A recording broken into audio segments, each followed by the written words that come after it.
હવે આપણે chapter number 2 એટલે કે પ્રથમ વિશ્વયુદ્ધ અને રશિયન ક્રાંતિમાં આગળ વધીએ અને આપણો નવો ટોપિક છે પ્રથમ વિશ્વયુદ્ધના પરિબળો।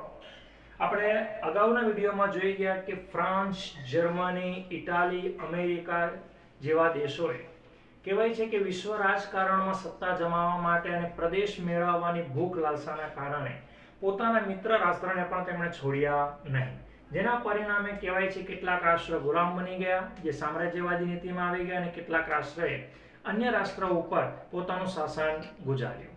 પરિસ્થિતિ અહીંયા અટકતી નથી।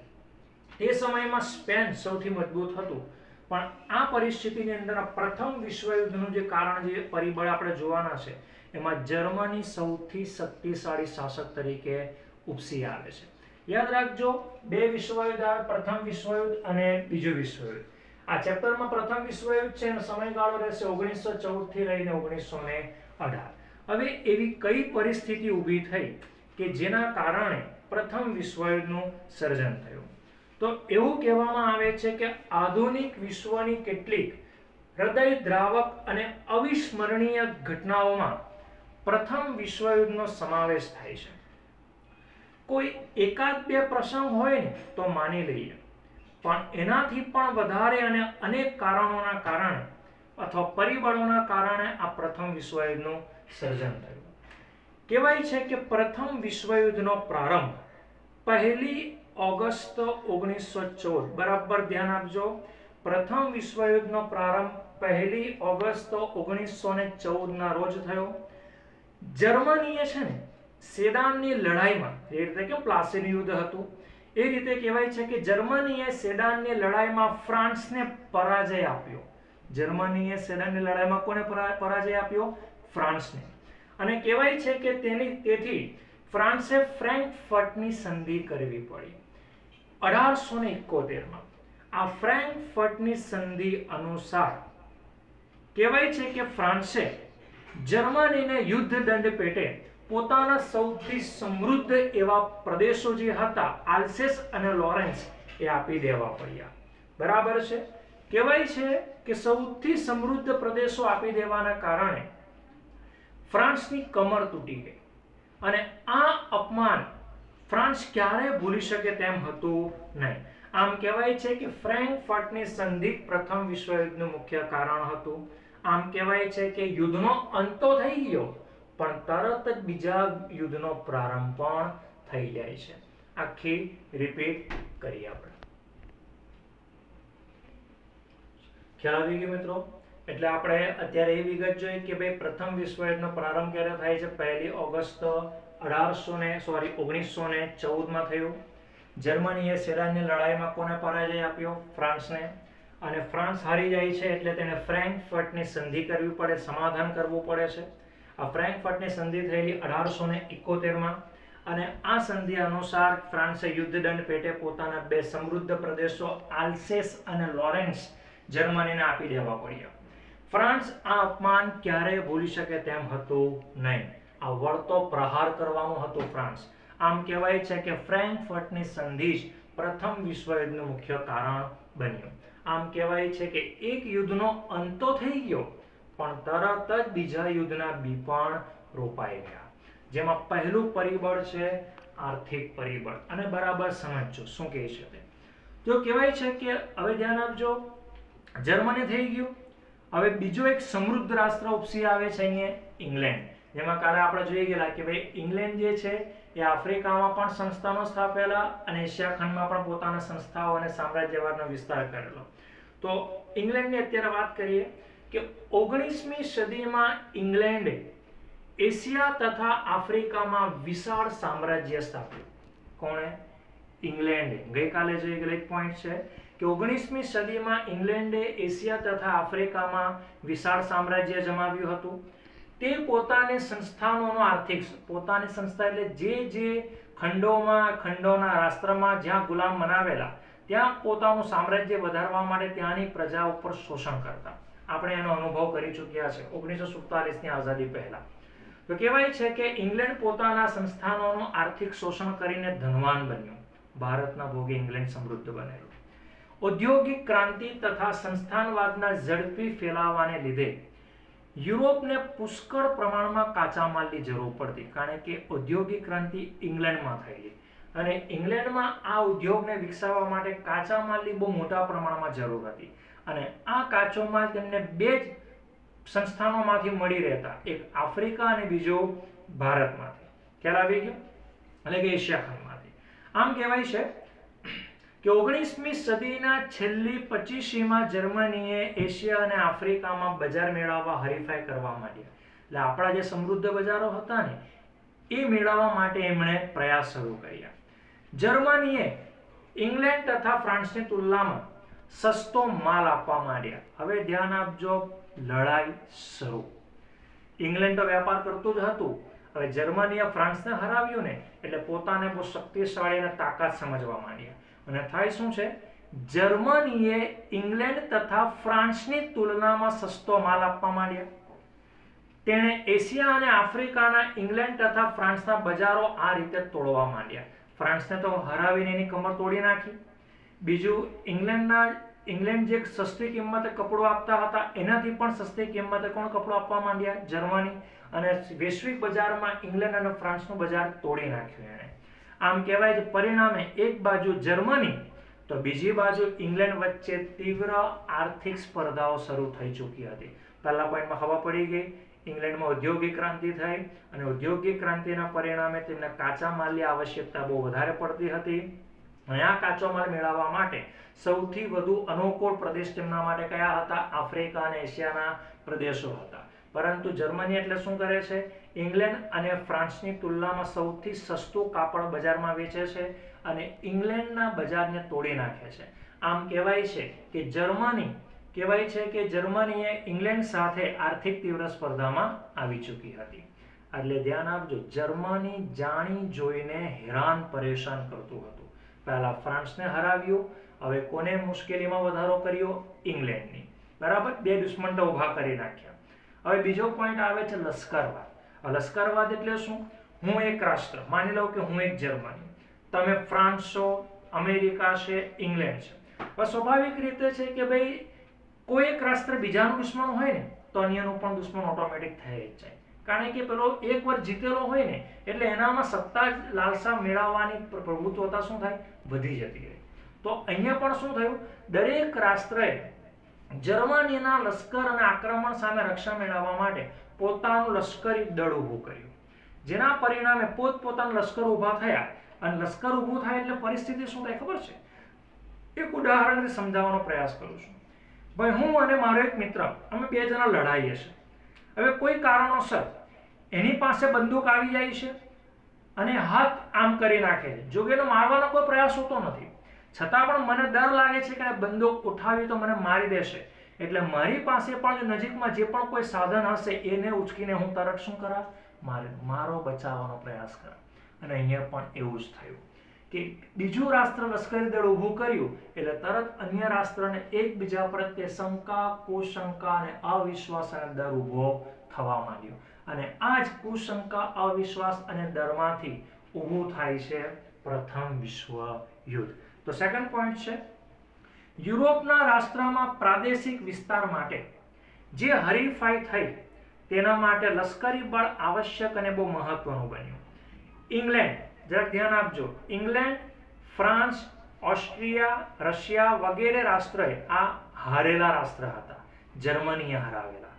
ઇંગ્લેન્ડ, ફ્રાન્સ, ઓસ્ટ્રિયા, રશિયા વગેરે રાષ્ટ્રોએ પોતાની સૈન્ય તાકાતને વધારવા માંડી તો સામે જાપાન, ઇટાલી, જર્મની જેવા કેટલાક રાષ્ટ્રોમાં ફરજિયાત લશ્કરી તાલીમ શરૂ થઈ. સમજ પડી શું કહેવા માંગુ છું? ઇંગ્લેન્ડ, ફ્રાન્સ, ઓસ્ટ્રિયા, રશિયાએ શું કર્યું? પોતાના રક્ષણ માટે લશ્કરી તાકાત વધારી. તો એની સામે જાપાન, ઇટાલી, જર્મની જેવા રાષ્ટ્રોએ શું કર્યું? પોતાના લશ્કરમાં તાલીમ શરૂ કરી દીધી યુદ્ધ કરવા માટેની. આમ કહેવાય છે કે સ્વરક્ષણ એટલે પોતાના રક્ષણના બહાના હેઠળ શસ્ત્રોનું ઉત્પાદન દરેક રાષ્ટ્રોએ વધાર્યું. અમે અમારું રક્ષણ કરવા માંગીએ છીએ એટલે શસ્ત્રોનું ઉત્પાદન વધારવા લાગ્યા, જેના પરિણામે લશ્કરવાદને ઉત્તેજન મળ્યું અને આર્થિક સ્પર્ધામાં લશ્કરી સ્પર્ધા ઉમેરાતા યુદ્ધનું વાતાવરણ વધારે ને વધારે તંગભર્યું જોવા મળ્યું. આ પણ એક બીજું કારણ છે પ્રથમ વિશ્વયુદ્ધ માટેનું. ત્રીજું છે જૂથબંધી અથવા ગુપ્ત સંધિઓ. એટલે ખબર જૂથબંધી એટલે શું? એકબીજામાં જોડાવું. હવે કયા રાષ્ટ્ર સાથે જોડાય છે, કેમ, તો તમને સમજાવું. તમે એકલા હોય ને તો કોઈ પણ રાષ્ટ્ર તમને નુકસાન પહોંચાડી શકે, હરાવી શકે, ગુલામ બનાવી શકે. આ એક્ઝેક્ટલી પેલા ઉદાહરણ જેવું નાનપણમાં ભણેલા એવું કે એક લાકડી હોય ને તો કોઈ પણ તોડી શકે, પણ જ્યારે લાકડીના સમૂહ હોય ને બાંધવામાં આવે ને પછી તોડવા કે ને તો નહીં તૂટે. અને આ જ પરિસ્થિતિ અહીંયા જોવા મળી કે જે હારેલા રાષ્ટ્ર હતા એકબીજામાં શું થઈ ગયા, જોડાઈ ગયા અને એક મજબૂત રાષ્ટ્ર બન્યું અને શક્તિશાળી રાષ્ટ્ર સામે શું કર્યું, યુદ્ધ કર્યું. તો જો અહીંયા કીધું છે જૂથબંધી અને ગુપ્ત સંધિમાં કે પ્રથમ વિશ્વ યુદ્ધ સર્જવામાં જૂથબંધીઓ અને ગુપ્ત કરારોએ બહુ મહત્વનો ભાગ ભજવ્યો. કોણે? જૂથબંધી અને ગુપ્ત એટલે છુપા કરાર જેને કહેવાય. પ્રથમ વિશ્વયુદ્ધ પહેલા, સાંભળજો, પ્રથમ વિશ્વયુદ્ધ પહેલા વિશ્વ બે જૂથોમાં વહેંચાયેલું. પહેલું જૂથમાં કોણ હતું? એટલે પહેલા એક જૂથની અંદર જર્મની, ઓસ્ટ્રિયા, હંગેરી, બલ્ગેરિયા અને તુર્કસ્તાન. યાદ રાખજો, પ્રથમ વિશ્વયુદ્ધ થાય છે એમાં પહેલા જૂથ એટલે એક જૂથની અંદરમાં કયા કયા રાષ્ટ્ર આવે છે? જર્મની, ઓસ્ટ્રિયા, હંગેરી, બલ્ગેરિયા અને તુર્કસ્તાન. તો બીજા જૂથમાં કયો આવે છે? ઇંગ્લેન્ડ, ફ્રાન્સ, રશિયા અને જાપાન. હવે આ બે રાષ્ટ્ર બંને જૂથ અલગ અલગ થઈ ગયા, બે દુશ્મન ટોળકીઓ હોય ને એવું થઈ ગયું, જેના કારણે કહેવાય છે કે આ બંને જૂથો વચ્ચે ઈર્ષા, દુશ્મનાવાદ, શંકા, કોશંકા, એકબીજા પ્રત્યેનો ભય અને તિરસ્કારની ભાવના પેદા થઈ, જે પ્રથમ વિશ્વયુદ્ધનું મહત્વનું પરિબળ પણ બન્યું. હવે અહીંયા બહુ સરસ ટોપિક છે, ઉગ્ર રાષ્ટ્રવાદની ભાવના.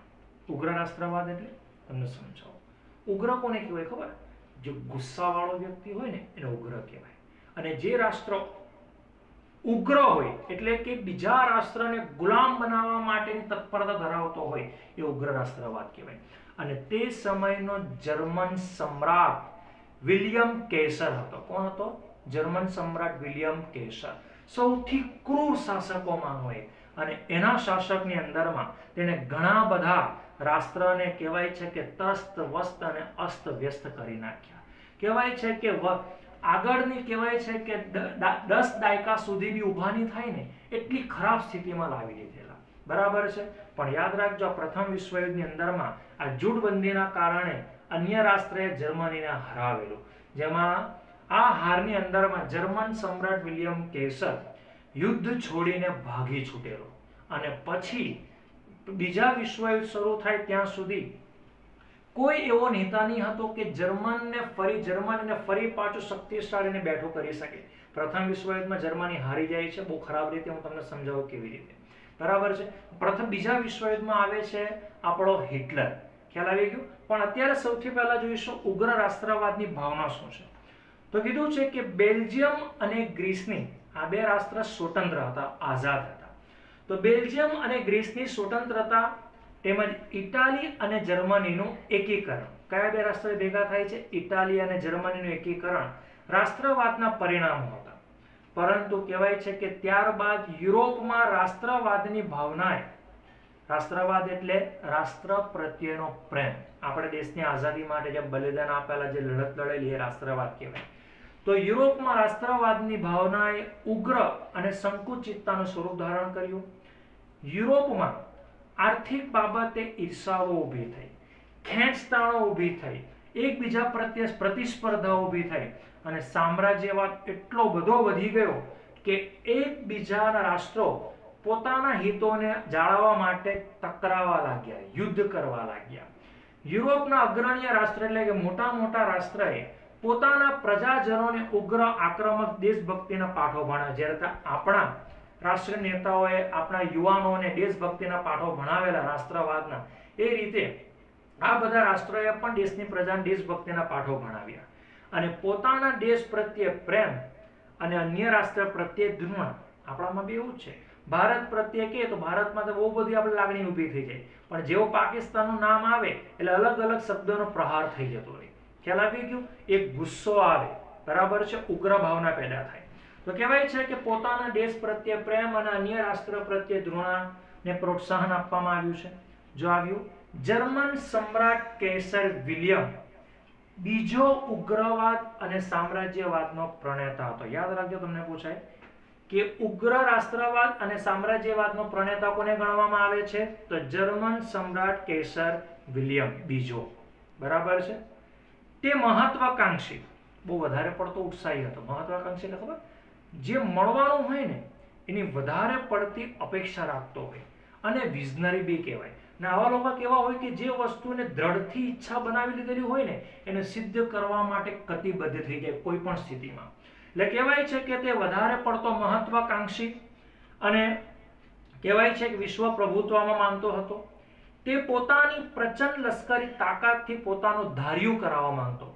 એને પોતાના કરતા પોતાના લશ્કરમાં વધારે તાકાત હતી, અને પોતાનું લશ્કર જર્મની જ્યારે હારવા માંડ્યું ને તો લશ્કરની તાકાત નબળી પડી એટલે પોતાનો ભય ડર સતાવા લાગ્યો એને કે હું પકડાઈ જઈશ, એટલે ભાગી ગયેલો. જર્મનીની જેમ અન્ય રાષ્ટ્રોએ પણ યુદ્ધની ભાવના ફેલાવી અને પ્રથમ વિશ્વયુદ્ધમાં પરિણમ્યું. હવે છે વર્તમાન પત્રોનો ભાગ. વર્તમાન પત્ર એટલે શું? ન્યૂઝપેપર. તમારા ઘરે જે છાપું આવે ને તે, એને પણ વિચારોની આદાન પ્રદાનમાં બહુ મહત્વનો ફાળો આપ્યો. આજે પણ તમારા ઘર ઘટના બનેલી હોય ક્યાં, પણ એકવાર વર્તમાન પત્રમાં આવી ગયું, ન્યૂઝપેપરમાં કે પછી ટીવી મીડિયા હોય કે ભાઈ પેપર મીડિયા હોય, કશે પણ આવી ગયું ને તેને ફેલાવો, એના પ્રચાર બહુ જોરશોરથી થાય. ને અહીંયા પણ એવું થાય છે કે યુરોપના રાષ્ટ્રના વર્તમાન પત્રના પરસ્પર એટલે કે એકબીજા પ્રત્યેના આકરા અને ઉશ્કેરણીજનક, અતિશયોક્તિભર્યા અને જૂઠા લખાણોએ પરસ્પર હરીફ દેશોની વિરુદ્ધ ઝેર ઓકી પ્રજામાં દુશ્મનાવાટની લાગણી એટલી હદે ભડકાવી દીધી કે સત્તા સ્થાને બેઠા લોકો શાંતિ સ્થાપવા માટે કે કોઈ પણ પ્રકારનું સમાધાન કરવા માટે તૈયાર હતા નહીં. આ તમને એક ઉદાહરણમાંથી સમજાવવાનો પ્રયાસ કરું છું. પાકિસ્તાનની મીડિયાએ ભારત માટે એવા ઉશ્કેરણીજન્ય લખાણો લખ્યા. સાંભળજો શું કહેવા માંગુ છું. પાકિસ્તાન છે, પાકિસ્તાનની મીડિયા છે, બરાબર, એ એવું લખાણ કરે છે એની મીડિયામાં કે ભારતે પાકિસ્તાન માટે આવા શબ્દોનો પ્રયાસ કર્યો, ઉપયોગ કર્યો, ઉશ્કેરણીભર્યા શબ્દો વાપર્યા. તો સ્વાભાવિક રીતે ત્યાંનો બેઠેલો મંત્રીમંડળ, ત્યાંનો પ્રધાનમંત્રી કે ત્યાંની પ્રજા ભારત સાથે સંબંધ જોડાવા માંગતા છે તો પણ માંગશે નહીં માંગશે. તો આ વર્તમાન પત્રએ શું કર્યું? એકબીજાના રાષ્ટ્ર પ્રત્યે ઉશ્કેરણીજનક શબ્દો વાપર્યા. બરાબર છે. જેના કારણે કહેવાય છે કે પરસ્પર આવા જૂઠા અને આકરા લખાણોના કારણે એકબીજા પ્રત્યે રાષ્ટ્ર દુશ્મનાવટ વધી ગઈ અને લોકો સમાધાન કરવા પણ તૈયાર થયા નહીં. હવે છે યુદ્ધ અંગેનું તત્વજ્ઞાન. આ બહુ સરસ ટોપિક છે. આમાંથી એક સમજી લો, 1 માર્ક અને 2 માર્કમાં પૂછાય છે. ભાઈ યુરોપનું એક તત્વજ્ઞાન એવું રહ્યું હતું કે યુદ્ધ એ જ કલ્યાણ. દરેક રાષ્ટ્ર શું વિચાર કરતું હતું? જો વિશ્વ ઉપર પ્રભુત્વ જમાવવું હોય તો તમારે યુદ્ધ કરવું જ પડશે, અને યુદ્ધ એ જ કલ્યાણ એવું પણ સ્વીકારવામાં આવ્યું. અને દીકરાઓ, ત્યાં તો યુદ્ધને એક પવિત્ર કાર્ય ગણવામાં આવ્યું. તમે યુદ્ધ નથી કરતા તો રાષ્ટ્ર તમારું નકામું છે એમ કહેવાય. બરાબર. અને તે સમય એવું હતું, તે સમયે યુદ્ધ કરવું એટલે એનું એક સૂત્ર થઈ ગયું, જે શક્તિમાન છે ને એને જીવવાનો શું છે? હક છે. અને આજના જીવનમાં પણ, આજના રાષ્ટ્રમાં પણ એવું છે કે જે શક્તિમાન રહેશે તે જીવી શકશે. તો જો યુદ્ધ અંગેનું તત્વજ્ઞાન. યુરોપમાં હવે યુદ્ધ એ જ કલ્યાણની નીતિએ જોર પકડ્યું. ટ્રીટ્સ્કી જેવા જર્મન લેખકોએ સિદ્ધાંતના પ્રચલિત કર્યો કે શક્તિમાનને જ જીવન જીવવાનો હક છે તથા યુદ્ધ એ જ રાષ્ટ્રની જરૂરિયાત છે. નીત્સે નામના જર્મન લેખકે તો ત્યાં સુધી કહી દીધું કે યુદ્ધને પવિત્ર કાર્ય ગણાવ્યું. હવે અહીંયા એક બહુ ખતરનાક ઘટના બને છે, અને ઘટના એવી છે કે ઓસ્ટ્રેલિયા નહીં, શું? ઓસ્ટ્રિયા. હવે પરિસ્થિતિ એવી થાય છે કે ઓસ્ટ્રિયાના રાજકુમાર અને તેના પત્ની છે ને, એની બ્લેક હેન્ડ નામની આ એક સાઇબિરિયાની ઉગ્રવાદી સંસ્થા છે. જે રીતે આતંકવાદ કોઈ દેશનું નથી, કોઈ દેશનો સમૂહ નથી, એ રીતે સાઇબિરિયાની એક સંગઠન છે, ત્યાંનું આતંકવાદી જૂથ છે, બ્લેક હેન્ડ નામની સંસ્થા.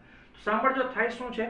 ઓસ્ટ્રિયાના રાજકુમાર અને તેની પત્નીની બ્લેક હેન્ડ નામની સાઇબિરિયાની ઉગ્રવાદી સંસ્થાના સભ્યોએ શું કર્યું ખબર?